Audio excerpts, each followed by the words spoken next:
Hello, everybody, and welcome to the Shadow 6 Justice YouTube channel.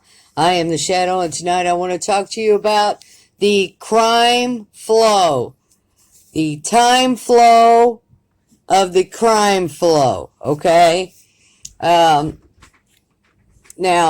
the time flow here is very important within a crime scene, and this is what I want to talk to you about.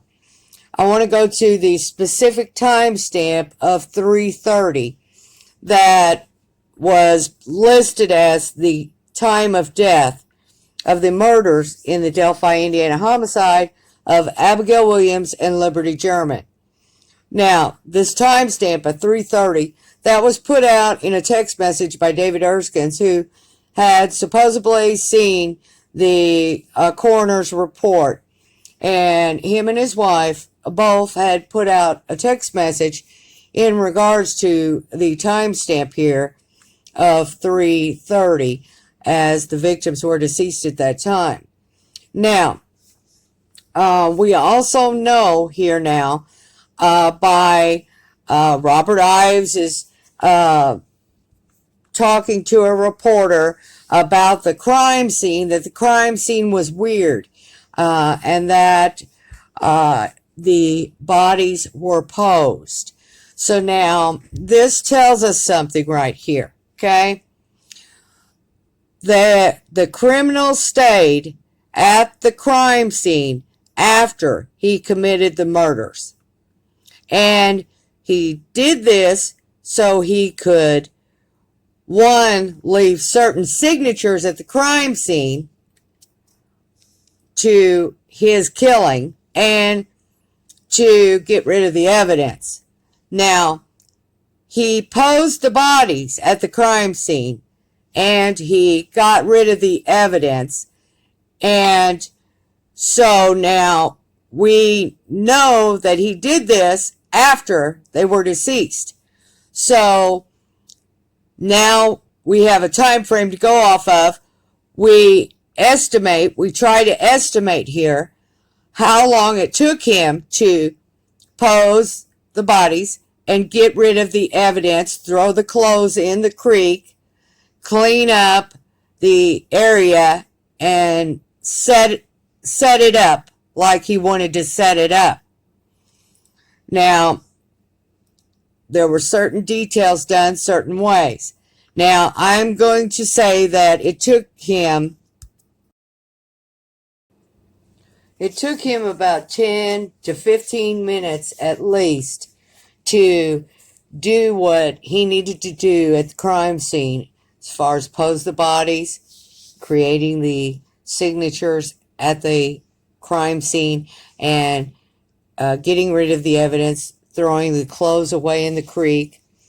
So this puts us at a time frame here.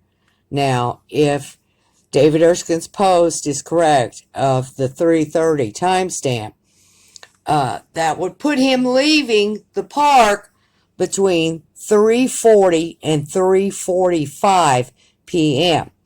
Now, something I want to make clear here is the coroner has not released the time of death. So we do not know if it's 3:30 a.m. or if it's 3:30 p.m. But now we're going to go with 3:30 p.m. because just the way the crime flows in the afternoon here of Liberty taking the picture of Abby at 2:07 p.m. So now he would have left between 3:40 and 3:45. Now this timestamp here is very important to us, because finally here it could tell us who the killer is. Now, I wanted to bring this and talk to you about this information here about when the killer left from the crime scene, because this is extremely important. And in order to try to determine who the killer is, for one, and to give us possible POIs in the case. And I want to tell you this. Somebody showed up about 3:45, and they were near the crime scene. And and they are a possible POI here, but they were near the crime scene. They were at the private drive at 3:45 going up to a private residence. Now, that flows with the crime scene of what's going on in the time flow within the crime scene here. So we have to consider this person a POI in the case. Now, I wanted to talk to you all about this because nobody's talking about this. Nobody's telling you that there was another person besides flannel shirt guy in the crime zone area, in the kill area, so to speak, out there. This person here was close to the area and could have walked out from the crime scene easily back across the creek south and through the woods and onto the private drive, and then entered the private drive and went up to the residence, which this person did, this POI did at 3:45 p.m. And it flows with the crime scene time flow. So this is what I wanted to talk to you about, and I wanted to tell you about that. But now there's also something else that I'd like to talk to you about and tell you about. Something else I want to make you aware of, that this individual could have also left through the cemetery and then got in a car in the cemetery and then drove around and to the private drive to then enter the residence off of the private drive at 3:45 p.m. And it would have taken about the same amount of time that to get there, to drive around, or to walk across the creek and go come up through the woods.